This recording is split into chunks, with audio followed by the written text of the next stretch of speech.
Tal. Tal. Tal.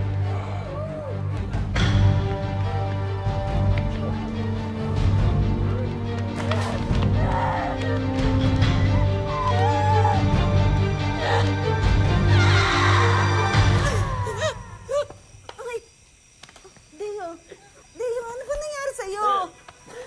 Nenen! Mita! Ang tatay niyo! Nay, bakit? Tay! Binabangungot yata eh.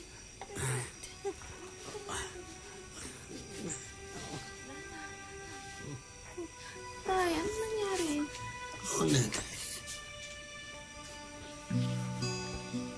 Tay. Napanaginip ako. Masakang panaginip. Ay, okay lang ako. Walang mangyaring masama sa akin. Iingat ka lagi, ha? Ingat kayo. Opo. Hindi ka mag-alala. Magpahinga ka na, Tay, ha? Walang mangyari sa akin masama, ha?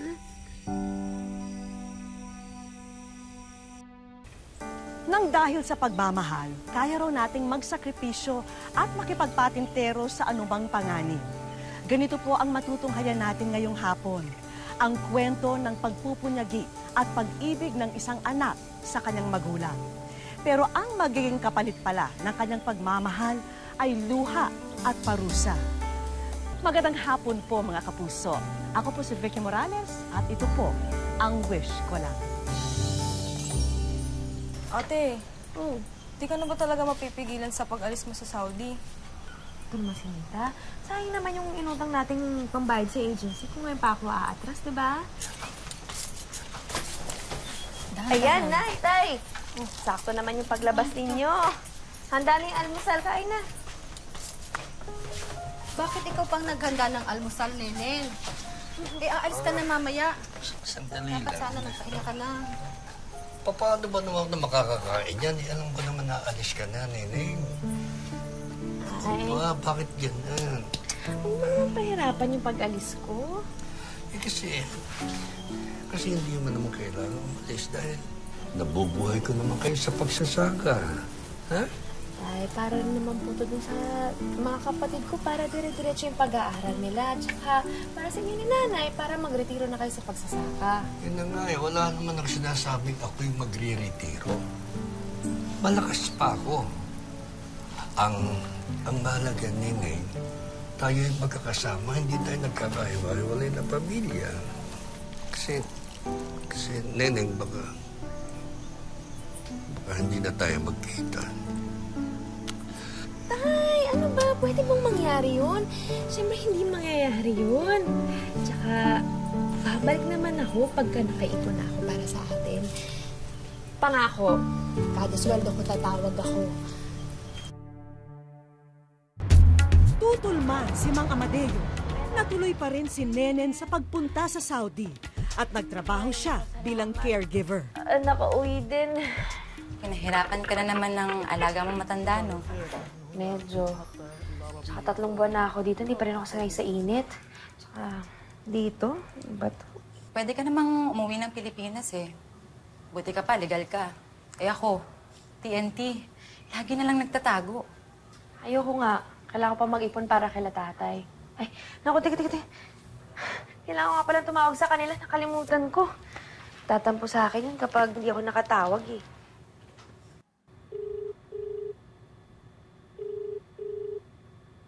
Hello, ate. Salamat sa Diyos tumawag ka. Bakit? Ano nangyari? Eh, si tatay kasi, sumakit yung dibdib niya kahapon. Nasa ospital siya ngayon. Ano? Bakit daw? Anong sakit niya? Kamusta na siya? Sabi ng doktor, nasobrahan daw sa init sa bukid. Pero okay na siya ngayon. Huwag ka na mag-alala. Kaso, ang mahal nung babayaran natin sa ospital, ate. Baka kapusin yung padala mo. Huwag mong intindihin yun. Akong bahala doon, ha? Lumapit ka sa kahit na sino. Manghiram ka ng pera. Akong bahala. Okay? Sige, ate, ako bahala. Mamaya ka na lang ulit tumawag, ha? Tulog pa kasi si tatay, eh. O, sige. Tatawag na lang ulit ako, ha? Sige, bye-bye. Ingat kayo. Rowena, kailangan ko ng malaking pera. Pwede mo ba ako ipasok dun sa trabaho mo? Di ba mas malaki ang kita dun? Pero, pag-isipan mo muna mabuti yan, ha? Hindi madaling maging TNT. Kapag umalis ka na sa nakadeclare na trabaho mo sa visa mo, wala nang bawian yun. Wanted ka na sa gobyerno. Saka pag nahuli ka nila, ipapadeport ka nila. Tagal ko na rin naman pinag-iisipan niya, Rowena eh. Kailangan ko talaga magpadala ng malaking pera. Tsaka basta pag nakaipon na ako para kay tatay, kasi hotang ipa-deport nila ako.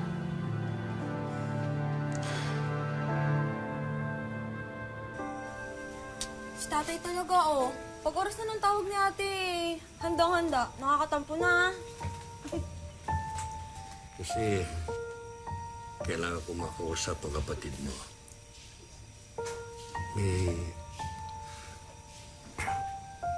May sasabihin ako sa kanya eh. Importante.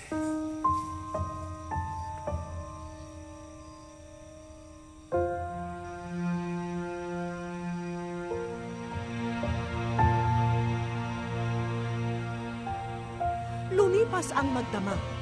Nakaligtaan na ata ni Nenen ang pangakong pagtawag sa ama sa nakagisnang oras.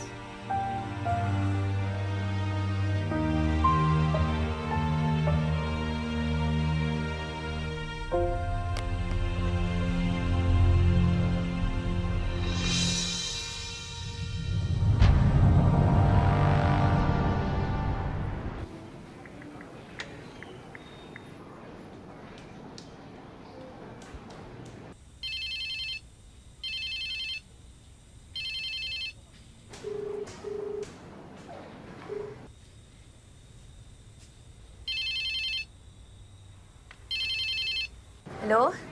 Hello, ate. Hello, Nita. Bakit ngayon ka lang tumawag? Kanina ka pa namin hinihintay nila nanay at tatay. Nakatulog na nga sila eh. Ako, sorry kasi bumili pa ako ng card. Naubusan kasi ako eh. O ano, gising pa ba sila tatay? Kung tulog na, huwag mo nagisingin ha.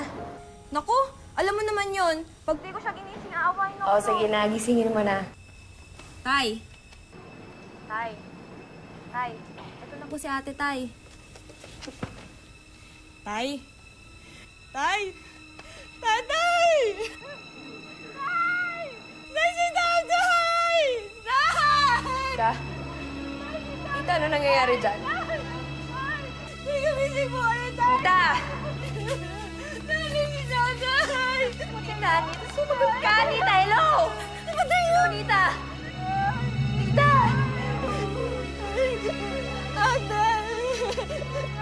Hello, Nita!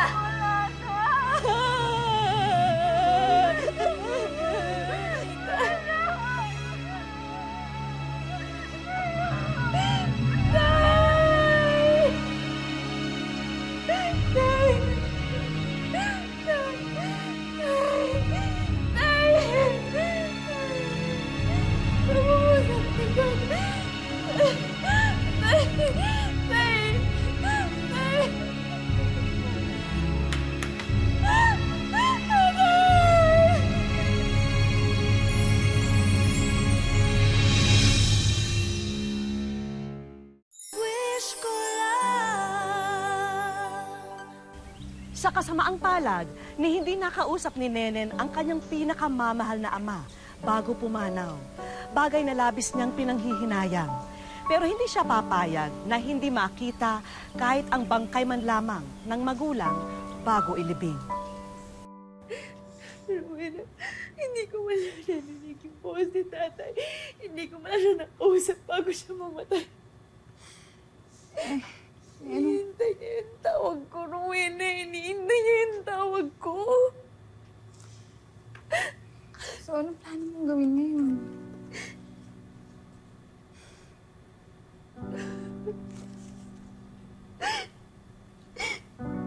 Rowena, gusto kong umuwi.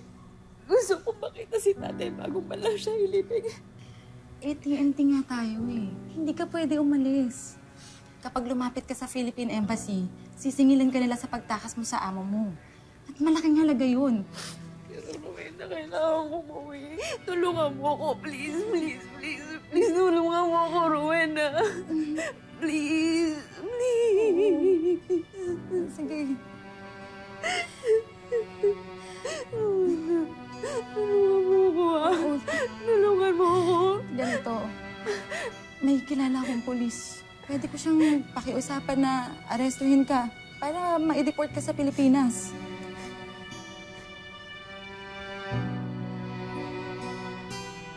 Sige, salamat.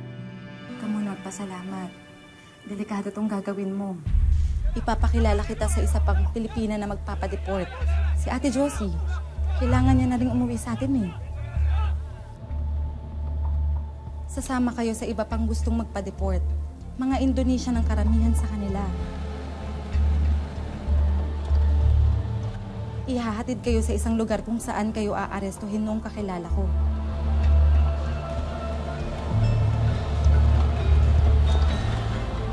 At sila nang magdadala sa inyo sa presinto. Good luck, Nenen. Bantayan ka sana ng Panginoon. Josie, matagal po ba ang proseso ng deportation? Depende sa mga nanghuli sa atin. Pero kadalasan, pinaglalaroan muna nila bago nila palabasin. Ano pong pinaglalaroan? Pinagsasamantalahan. Lalo na pag alam nilang Pilipina. Nenen, matanda na ako. Hindi na sila magkakaroon ng interes sa akin. Pero yung mga kagaya mong mga bata, alam ko na. Nenen, magpapanggap kang Indonesian, ha?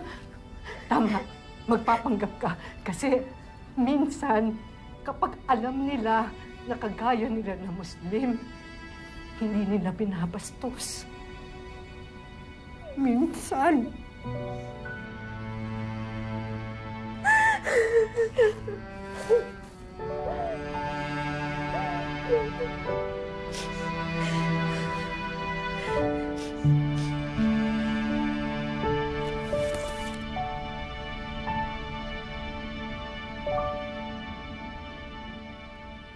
Ang pag-asang makauwi ng Pilipinas ay tila malabo na. Ang naging sitwasyon lang ni Nenen ay nalagay ang sarili sa peligro.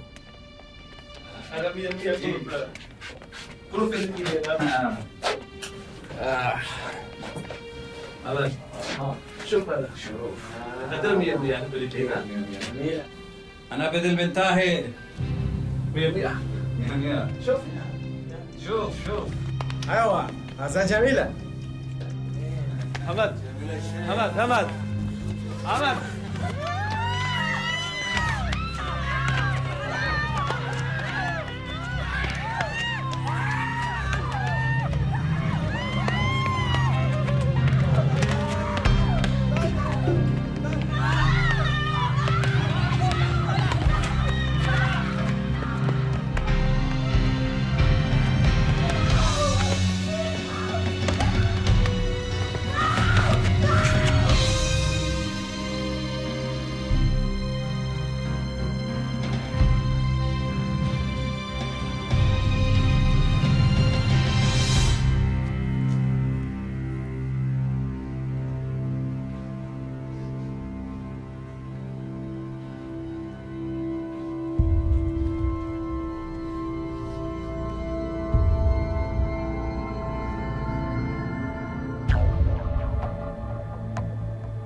magpa-deport ang tanging paraan na inaasahan ni Nenen para makauwi ng Pilipinas.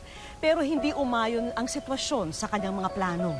Nalagay kasi sa kamay ng mga tiwaling opisyal ang kanyang kinabukasan at buhay.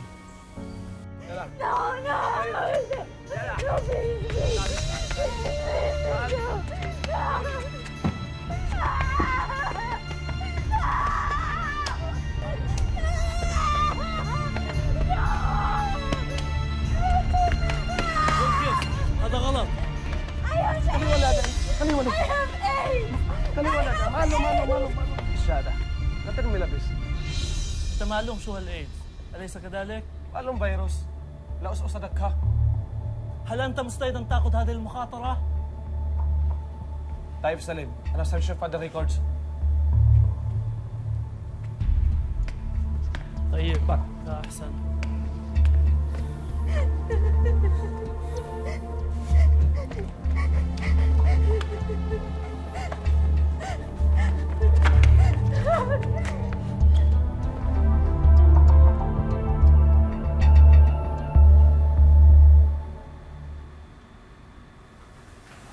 Huwag tayo yung bibitiw, ha? Kung hindi bitiw, ang sabi ko sa'yo, may awat ng Diyos. Hindi niya tayo papapayaan.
Filipina!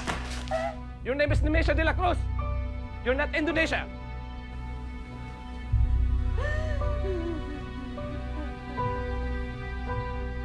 انت ما في فيروس. انتظر.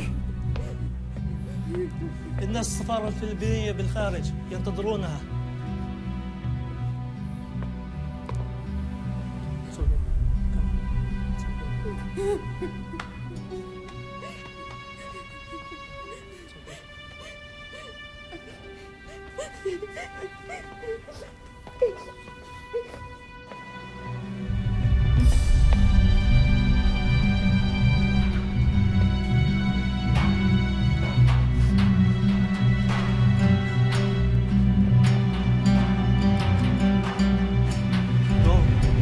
People outside there. I called them for you. I have sister back home. I love her very much. Now go. Thank you. I almost forgot.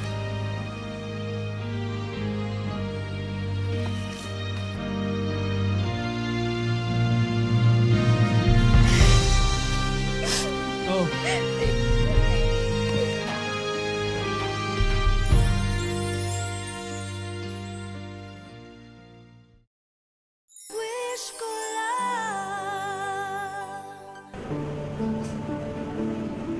Sa tuwing nag-iisa si Nenen, pilit bumabalik ang mga alaala ng nakaraan.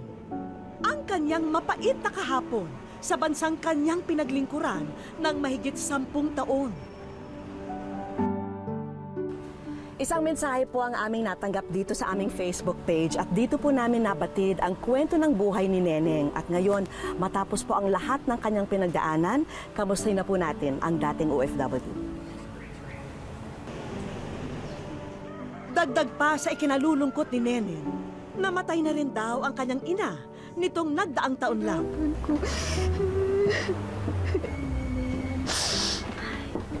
Ako si Vicky. Uy, ikaw ay nasa wish ko lang. Thank you po. Naku, iyak ka. Naku, ano tinitignan mo? Ito ba si Papa niyo? Tapos ito si Mama niyo? Ito po yung kumamatay ng nanay ko.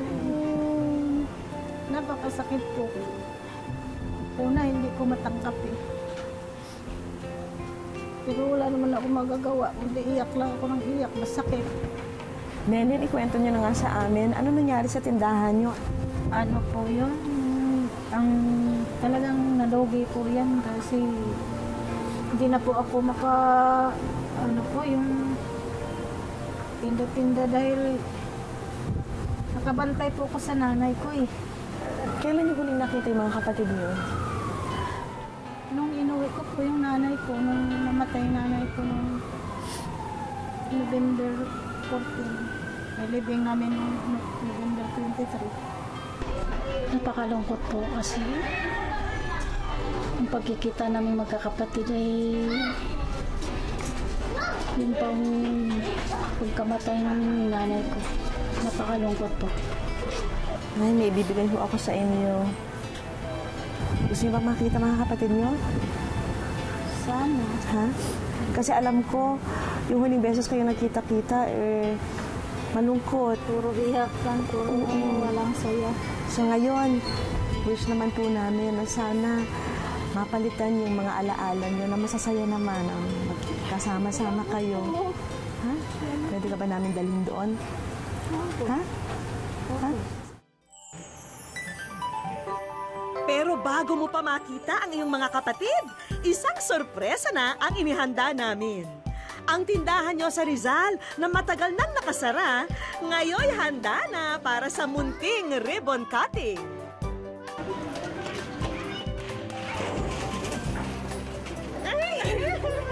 Tindahan po, mayroon ng laman. Masaya po kasi ayan na yung nagbukas na uli yung tindahan ko. Wow! Bumalik! Mami, ito na linis. Maraming salamat sa wish ko lang. Dito sa San Roque, Mabini, Bohol, nakilala namin ang malaking pamilya ni Nenen. Namulat ang mga kapatid ni Nenen sa hirap na pinagdaanan niya sa Saudi. Kaya mas mainam na raw na manatili sila sa sariling bayan. Ay close talaga namin yun, di mabait yun sa amin. Saka siya ay nasa ibang bansa ay tumutulong din sa amin. Nagbibigay ng ano-ano na lang. Dahil masalimuot ang naging pagkikita nila nung nakaraang taon, naisa na nilang makapiling muli ang kapatid. Miss na miss ka namin. Sana magkakabanding-banding tayo na laging masaya tayong lahat. Abala ang mag-anak at tila may pinaghahandaan silang isang malaking pagtitipon. Habang si Nenen, handa na rin sa muling pagkikita nila ng kanyang mga kapatid. Nong! Ay! Hindi mo lagi kanin!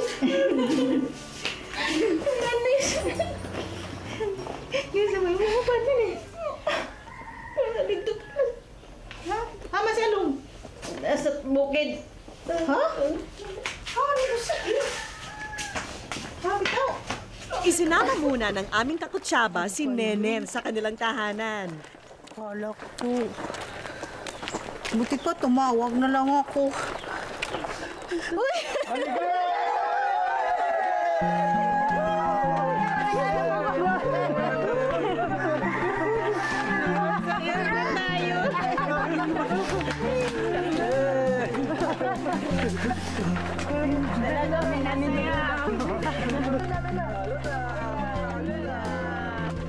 Hindi na napigilan ni Nenen ang maiyak sa mainit na pagsalubong ng mga kamag-anak niya. Sobrang saya ako kasi nandito mga kapatid ko. Miss ka na namin, Nenen. Mahal ka namin. Maligayan. Magpagbalik. I love you. Miss kita.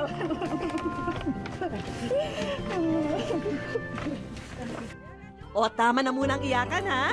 Masama raw na pinaghihintay ang pagkain, kaya kainan na. Kinabukasan, sinamahan muna namin ang magkakapatid upang mabisita ang puntod ng kanilang mga magulang. At nang matapos na silang magdasal, ang panalangin naman nilang makapag-bonding ang sunod naming tinupad. Ang una naming destinasyon sa tahanan ng mga itinuturing na cutest endangered species sa Bohol, ang tarsier.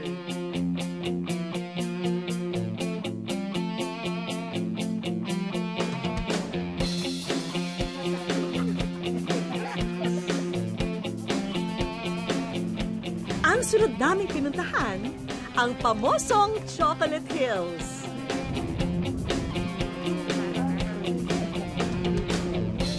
Hindi rin natin dapat palampasin na hindi masubukan ang pinagmamalaking floating restaurant dito sa Bohol.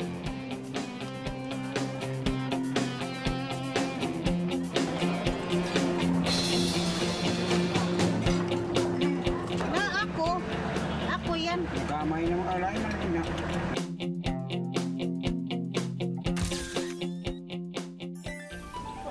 Ang kwento ni Nenen ay isa lamang sa libu-libong kwento ng pagtitiis at pagdurusa ng mga kababayan nating nakikipagsapalaran sa ibang bansa. Mapalad pa rin si Nenen dahil nakauwi siya rito sa Pilipinas at ngayon ay handa na muling harapin ang panibagong pagsubok, dala ang katatagan sa napagtagumpayang karanasan. Maraming salamat po muli sa inyong pagsubaybay. Ako po si Vicky Morales at ito po ang Wish Ko Lang. At sa Diyos ipalala